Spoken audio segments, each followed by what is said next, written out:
So here's the deal, I'm taking over your inheritance.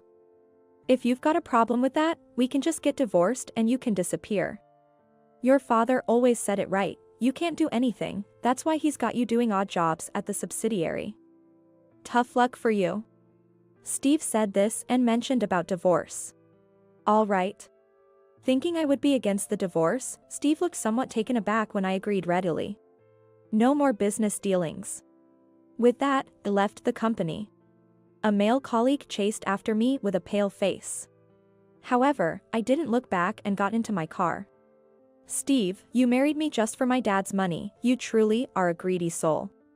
I was foolish not to see through you, but you, who would disgrace our family and wait for a person to pass just for money, are even more foolish. I feel a bit sorry for you, but for someone who has lost their human heart, there is no room for sympathy. I will definitely send you to hell. I will never forgive you. My name is Jennifer Atwood, and I just celebrated my 42nd birthday last week. I met my husband Steve in the last year of my 30s and got married. I loved my job and always thought I'd be fine on my own, but fate led me to marry him. The one who introduced him to me was none other than my dad. My dad loved drinking, and after work, he would go out every night to drink. Drinking stylishly seemed to be his creed, and he would always head out dressed in chic outfits. He was particular about paying in cash rather than using cards.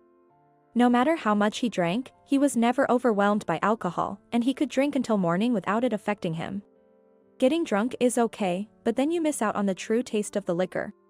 He would say and start talking about what makes alcohol taste good. For me, who can't drink, his stories sound like an alien language. Yet, he would always tell me, you should find yourself a husband who can drink. And the husband he caught for me was Steve. Steve used to come as a customer to the bar where my dad frequently went. He was a corporate employee in his late 30s like me, working in sales.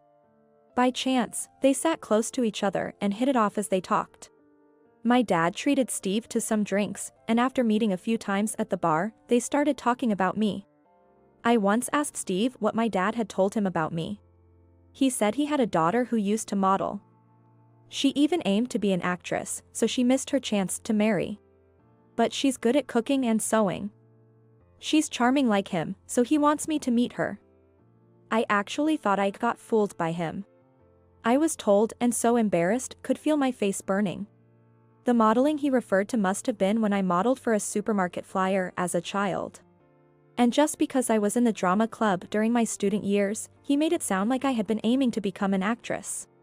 As for cooking and sewing, I'm just average, but being from a single-father home, I had to do it out of necessity. I didn't lie, I just exaggerated a bit. My father would say with a nonchalant expression whenever I complained. That's just how he always is. Easygoing and good-natured. Despite being an older man, he had many friends.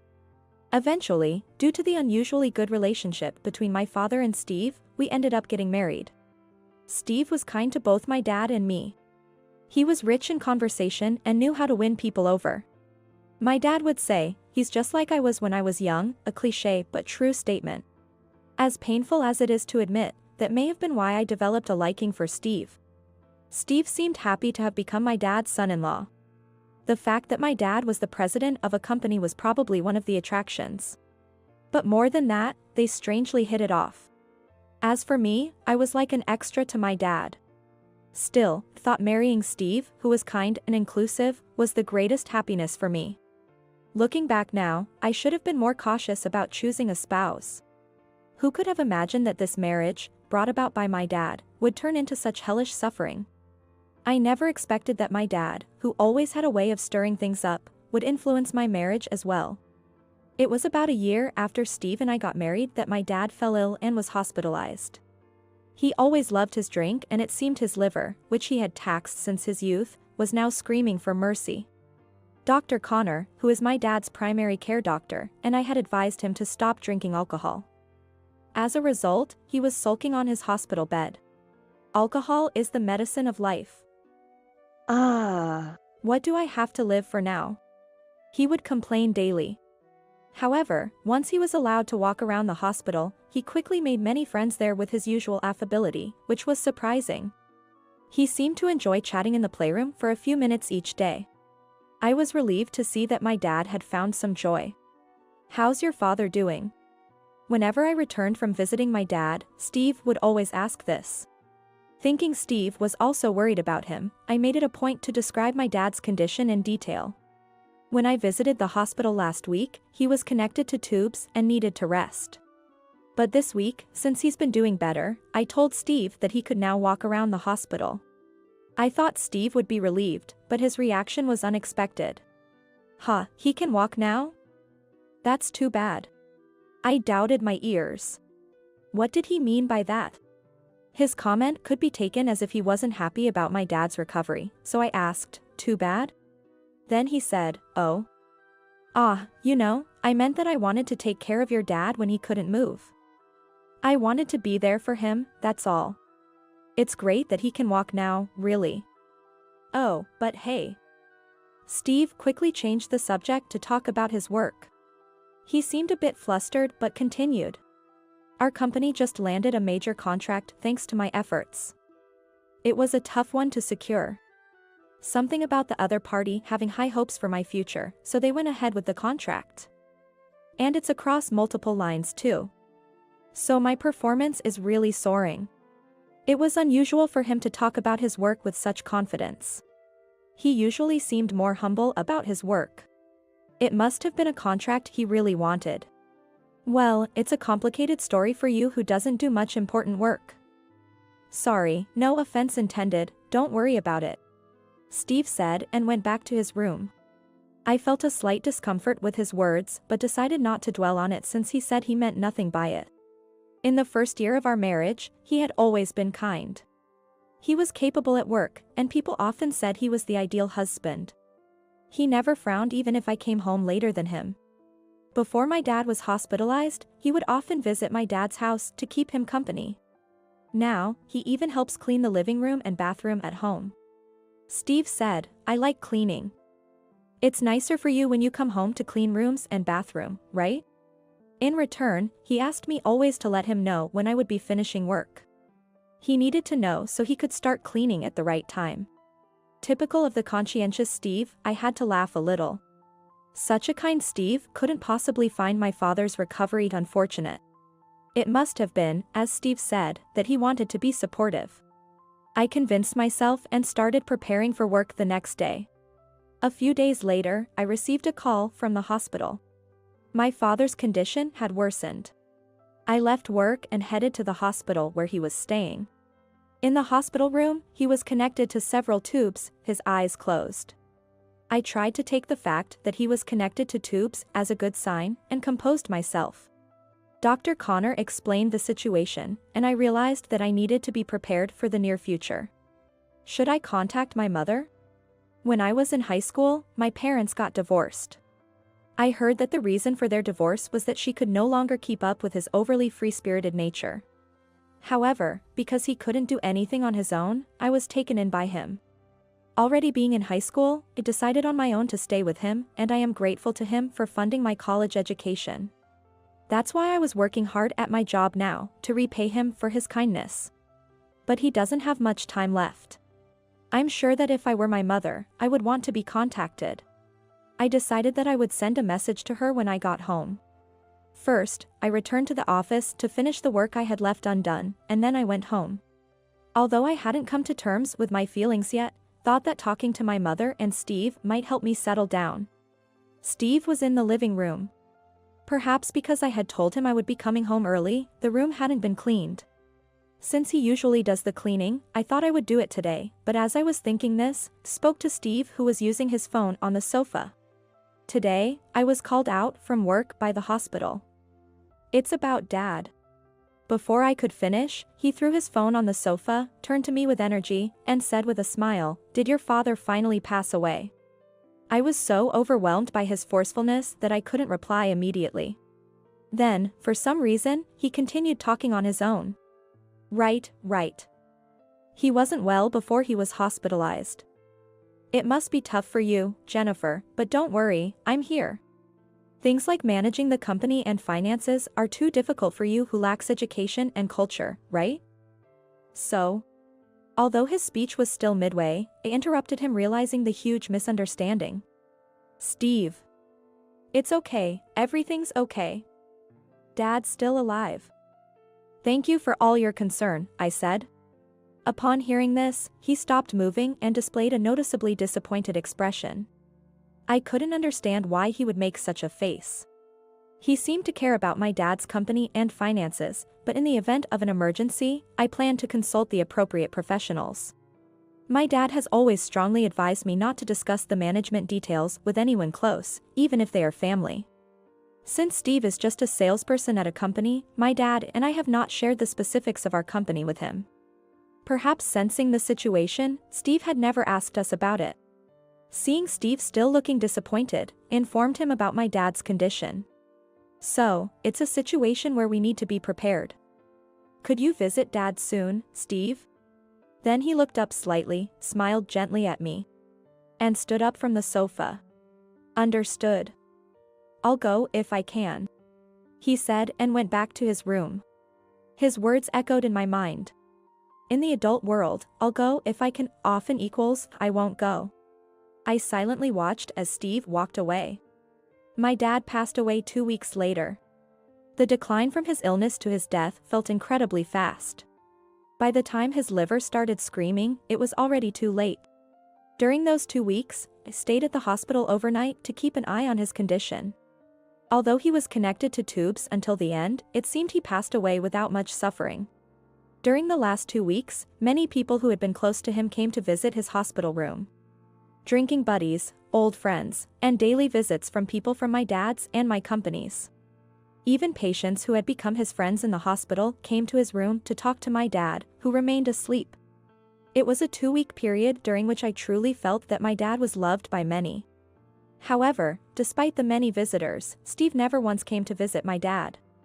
Though I had some expectation from his tone, I was utterly dismayed that he, having been so cherished by my dad, showed such callous disregard.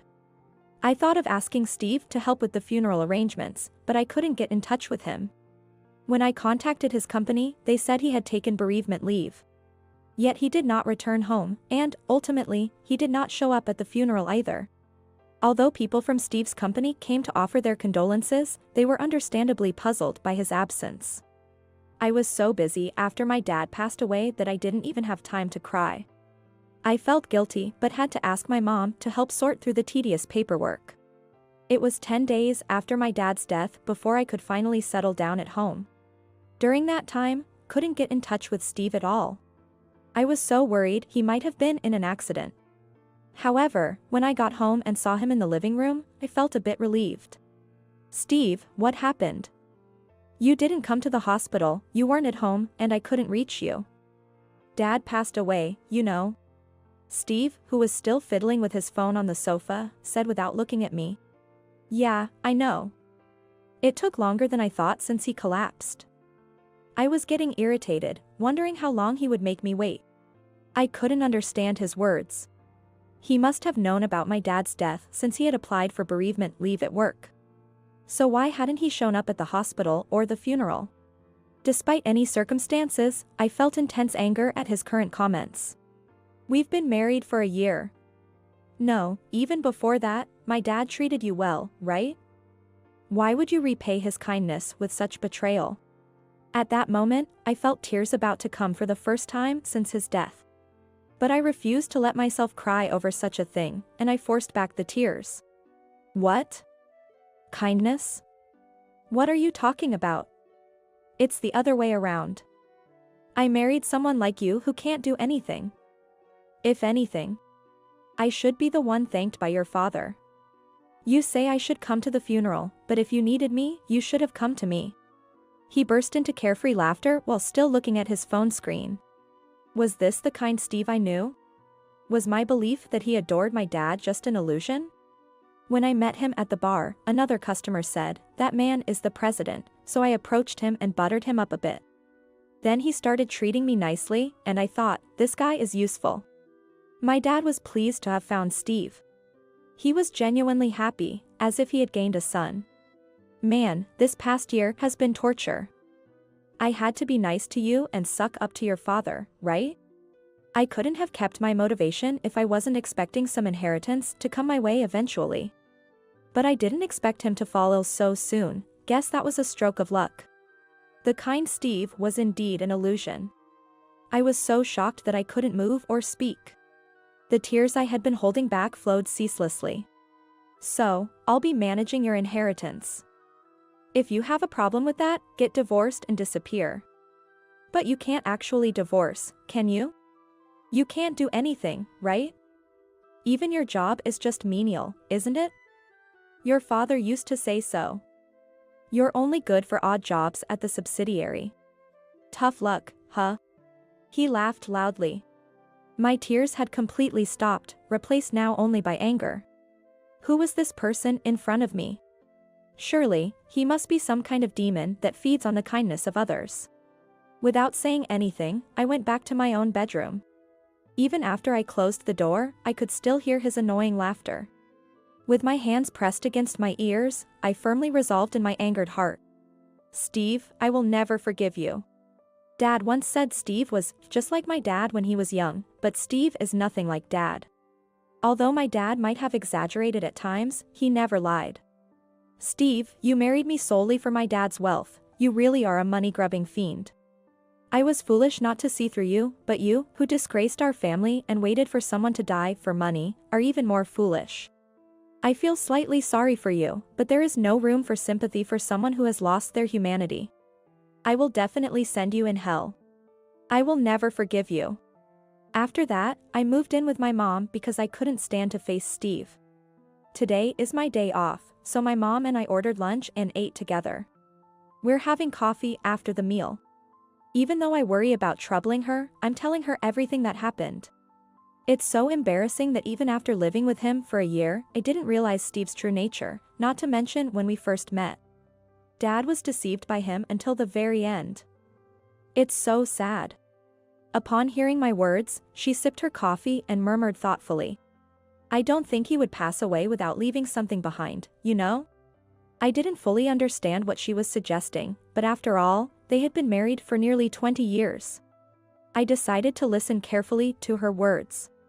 Even so, Dad actually told Steve that I was just doing menial work at the company. Isn't that awful?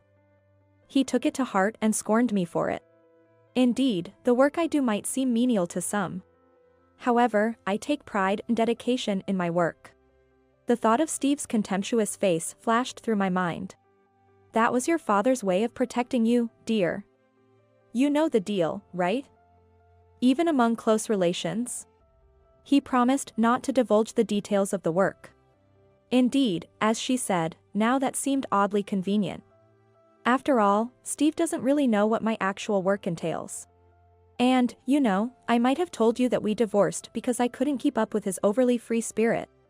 But there was actually another reason. Perhaps because I looked eager to know more, she discreetly shared the real reason with me. It was surprising yet fitting of my dad. Once again, I was reminded of the unconventional life he had led. And her story didn't end there. That's why, I believe he definitely left a will. By the way, I received a call from his lawyer, Matthew. He wanted to gather all the relevant parties together. Mom, you really know everything about Dad. I admire that. I said, and she laughed cheerfully. What are you talking about? I'm just his long-divorced wife who knows nothing. I had spent more time with Dad than Mom had. Yet, she seemed to understand him better than I did. I was profoundly impressed by the depth of their relationship as a married couple. My brief, superficial marital relationship with Steve paled in comparison. With a wry smile, she gave me one more piece of advice. Jennifer, remember your father's actions well. He loved surprises, so he must have left something else behind. Encouraged by her words, I started to recall his behavior. He truly was carefree, loved his liquor, and enjoyed surprising people. When I graduated high school, he had secretly filmed me crying. He showed that video on my birthday in front of friends who had come over, much to my embarrassment. It was a terrible crying face. Now, it's a fond memory. Dad was always on the lookout to capture good footage on the sly. I had learned how to dodge his camera, but how long had he continued his covert filming? Suddenly, an idea struck me, and I decided to return home. I also needed to discuss the matter of the will with Steve. Mom, I'm going back home for a bit. Thanks. After thanking her, I rushed towards my house. Upon arriving, I found Steve in the living room. Seeing my face, he stood up in a fluster. Whoa. Why are you back all of a sudden? Don't come back. What a way to be greeted. Despite our faltering marriage, this was still my home. There's no reason for me to be unwelcome in my own house. What do you mean? I came because I have something to discuss today. As I moved to sit on the sofa, Steve seemed to hide something there and warned me, don't come over here. Preferring to keep my distance from him, I decided to speak from afar. What's this talk about? Just so you know, we're not getting divorced yet. Any inheritance that comes your way, I'll be managing it. I sighed, yet I began to discuss the matter regarding the inheritance that Steve was eagerly anticipating. I got a call from Matthew, the lawyer, asking for all relevant parties to gather. There might be a will. So, Steve, you should attend too. Listening to my words, his eyes lit up. Ah, that's great. The scent of money is getting stronger. Okay, I'll definitely participate and make sure to keep an eye on where the money goes. As expected, he was in high mood. In the meantime, I wandered around looking for something particular. It was modestly placed next to a potted plant by the window. After retrieving the item I was looking for, I decided to return to my mother's house, as I had no more business at my own home. Women's shoes were lined up at the entrance, just as when I had entered. The kind I would never wear, heels and pumps. Steve is always sloppy. I muttered to myself as I left the house. At the court, where Matthew had called us to gather, there were 5 of us. My uncle Samuel and his wife, my mother, myself, and Steve. Samuel had no children. I half expected some dramatic revelation like a secret child of my dad's to appear, but such twists are rare in real life. Today's meeting was indeed about his will. Dad had entrusted his will to his personal lawyer, Matthew. The contents of the will, once opened, were as follows. My dad's successor in the company would be Samuel, his cherished collections at home were left to me, his daughter. And the rest of the estate was to be inherited by Steve, who was currently my husband. The details were more complex, but that was the gist of my understanding. Steve, indiscreetly, gave a fist pump right in the courtroom. Haha. How about that, Jennifer? Looks like your dad really liked me. This is more than I expected. All that bootlicking paid off. Samuel, his wife, and my mother all looked appalled by his disgraceful behavior. I felt deeply embarrassed that this man was technically still my husband. At that moment, I felt a strong desire to get a divorce as soon as possible. Steve rapidly signed the prepared documents. I wondered if he really understood what he was signing. I'm not going to read all this fine print. As long as I get the inheritance, that's all that matters. The old man gets company, huh? You get the junk, and I get the assets. I can't stop laughing. Everyone else in the room asked Steve if he was truly okay with the inheritance as it was laid out. Matthew tried to explain the details of the inheritance, but Steve wouldn't listen properly. Eventually, he said, yeah, I get it. Don't worry, I'll take care of everything. By the way, I'm taking the $1,000 that was left in your dad's wallet. After signing the documents, Steve happily went off somewhere. Such a foolish man. Ignoring advice never leads to anything good. I visited my home the next day to confirm with him for the last time. Because I visited my home after the discussion of the will, Steve mistakenly thought I was after the inheritance he was to receive. He has already changed the door key. At first, he wouldn't let me in. I had to explain several times that wasn't the case before I could enter. Isn't it normal to think a daughter inheriting junk would come after my money? That kind of a normal only exists in fiction. What I inherited was not junk, but his prized collection. He had cherished it during his lifetime, and I intended to honor his legacy. What are you doing here then? If you're not after the money, I'd like you to leave. I have people coming over. His demeanor was more intimidating than I could have ever imagined from him before.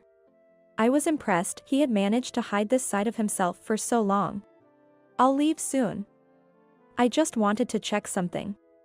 I wanted to confirm that he truly understood what he was inheriting. And also, about our future. Of course I'm going to inherit, I'm not changing my mind about that. Stop talking about it. Oh, and since I'm getting money, I don't need you anymore. So, let's get divorced. With that, Steve mentioned about divorce. All right. He seemed to think I would be reluctant to divorce, so when I readily agreed, his face fell flat in surprise. Yet, it seemed he couldn't resist throwing one more barb my way. Just try to scrape by doing menial work or whatever else on your own. It's pathetic, really, how your own father left you nothing. As Steve laughed mockingly, I decided to question him. Steve, you mentioned before that you closed a big deal, saying that they had high expectations for your future. Are you keeping up with the clients properly? I hope you're not just finishing contracts and forgetting about them. Surprised by such a question from me, Steve looked at me with a hint of incredulity. But he quickly twisted his mouth into a sneer and said disdainfully, "Oh, what an unusual question from someone who can't do anything. Has your father's death suddenly sparked an interest in business?" I was used to his disdain by now. However, his next answer would determine my next move. You know nothing, so I'll tell you, winning contracts is all about grabbing them first. Coordination with clients? Why should I bother with that? It's just annoying. What if I communicate too much and the deal falls through? Just as I thought, Steve wasn't conducting business properly. He always talked as if he was actively working at the forefront. Probably, he only acted the part during contract negotiations. Steve had deceived us for a year, this was just another day's work for him. I see. And do you know the name of the company president? Steve seemed irritated by another question.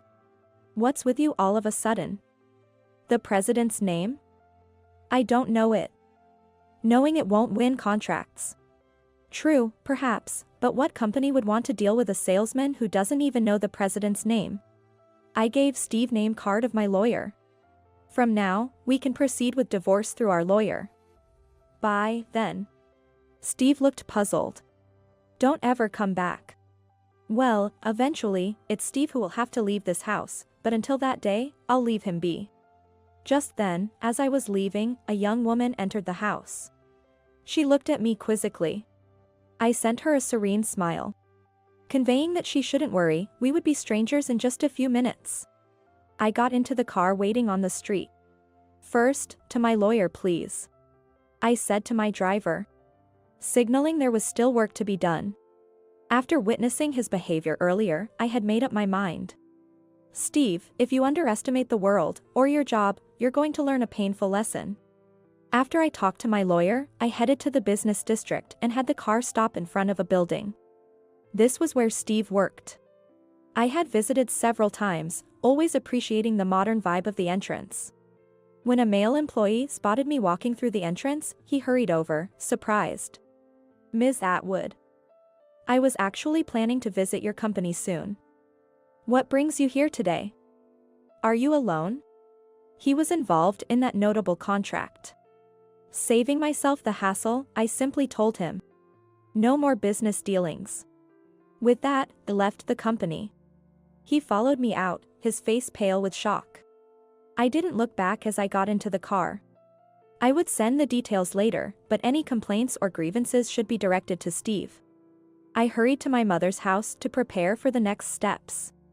The barrage of furious calls from Steve started on the Monday after the weekend. Mondays are often filled with meetings, so I couldn't answer the phone. Actually, I have no intention of answering, whether I'm in meetings or not. Come over if you need something, Steve once said, didn't he? I waited for Steve in the president's office for our final confrontation. He's likely been instructed by his boss to come here, unaware that I would be present. Since it was a significant moment, invited my mother, who had supported me through everything, to have a ringside seat. Soon, there was a knock on the door. Ms. Atwood, I've brought Steve. Announced by my secretary, Catherine, as Steve walked in. Ah, excuse me. He muttered, his voice lacking any businesslike vigor.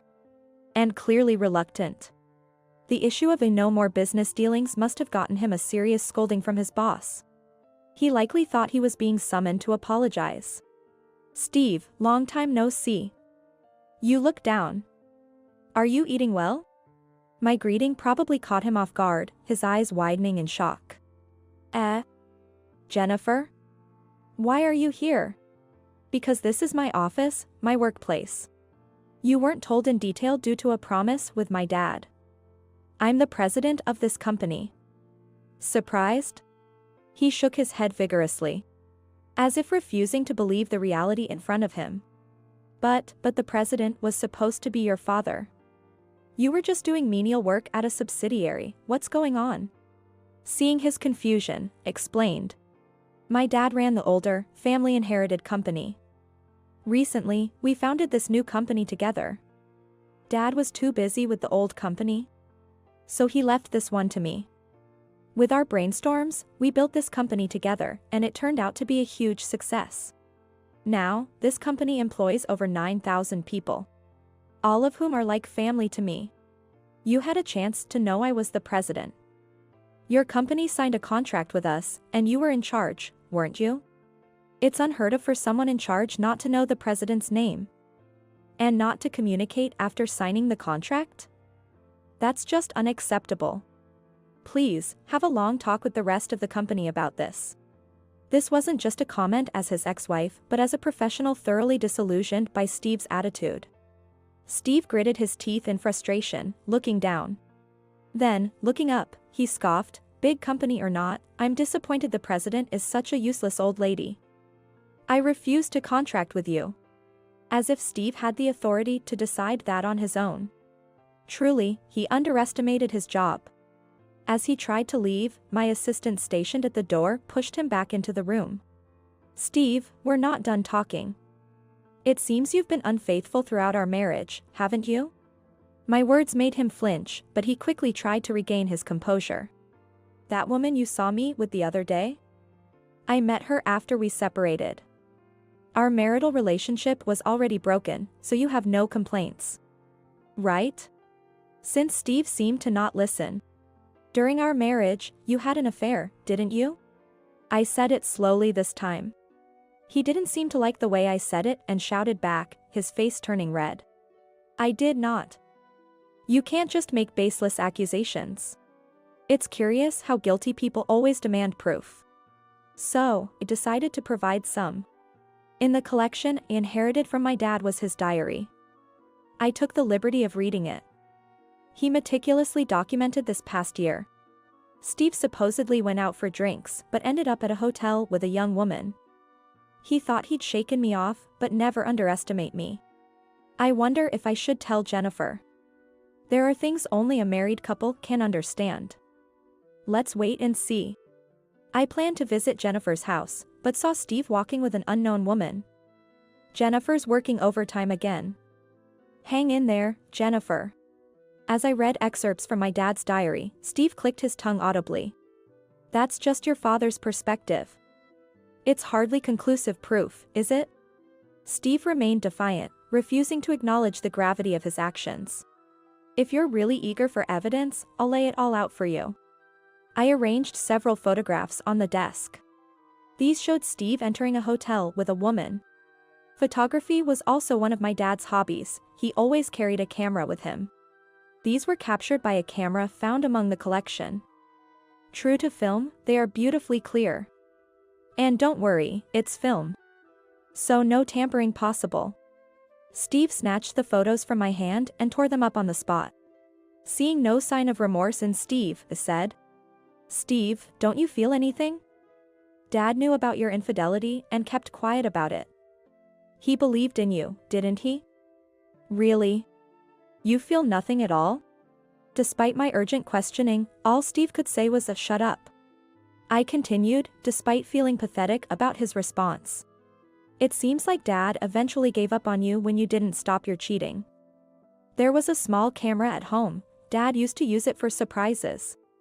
It was meant to be a prank initially, but it ended up recording unbelievable footage. Dad saw everything. It's likely that Dad had placed several cameras. One of these was not retrieved by him and remained. I collected that one. Steve, it's truly unbelievable.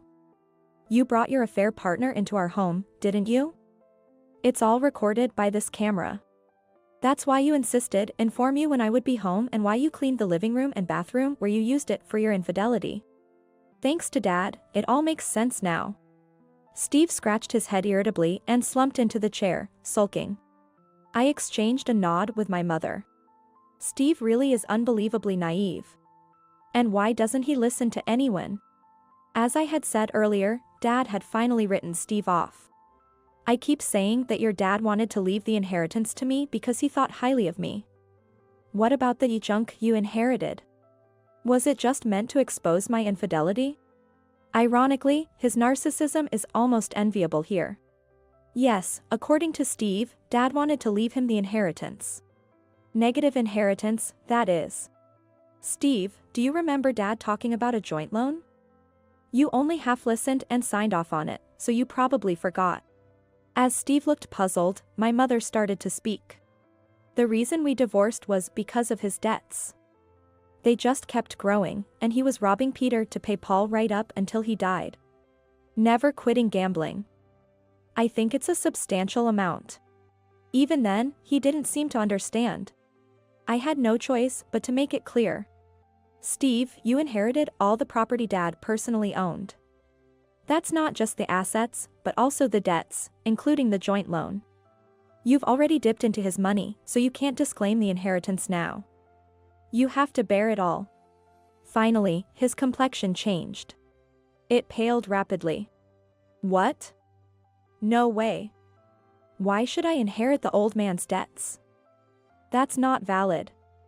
I'll renounce it. My dad must have anticipated this reaction. If Steve had really understood and listened to those around him, he would renounce the inheritance immediately. But his greed and failure to verify details led him into this trap. Try renouncing the inheritance if you must.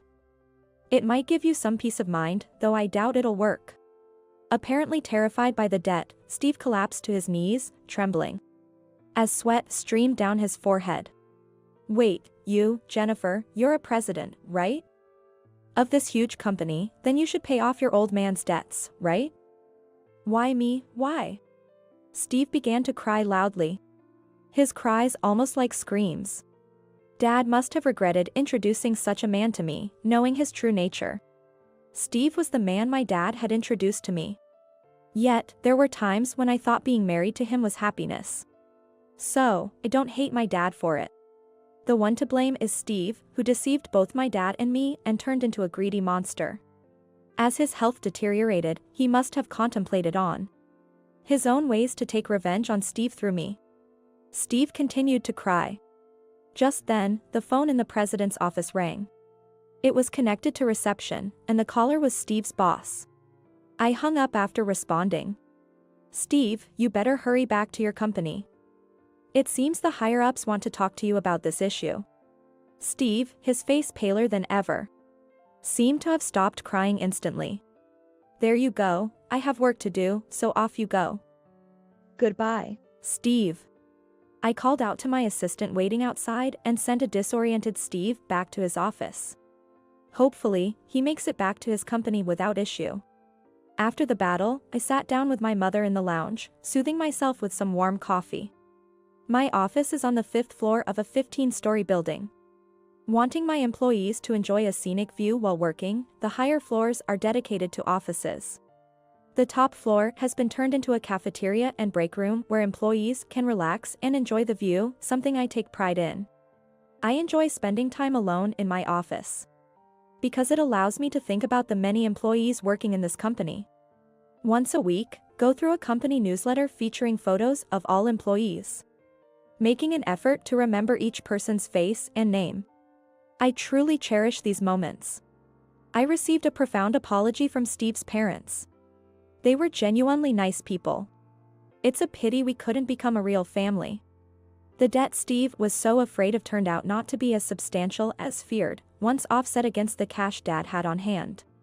Dad, who had a preference for paying in cash, apparently kept savings stashed around the house. Steve ended up shouldering a significant debt. Ultimately, the inheritance left to him was negative, but manageable if Steve worked hard enough. As for the complete halt in transactions I ordered with his company, it prompted a thorough investigation.